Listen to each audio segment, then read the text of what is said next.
Isa ka rin ba sa namumblema sa stock light ng motor natin mga buddy, lalo na paggabi? Itong mini driving light na ipapakita ko sa iyo mga buddy ay talagang makakatulong sa atin sa biyahe, lalo na tuwing gabi. Ito ang mini driving light na merong 30 watts per bulb. Meron na rin siyang high and low beam.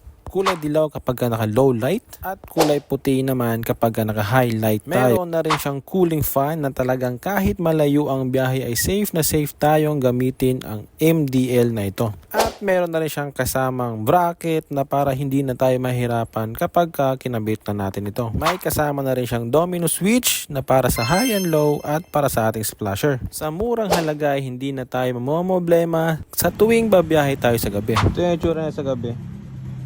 Yan yung low, tapos yung high, tapos yung dim niya yan. Tapos pag naka-low, pwede din siyang i-dim niya.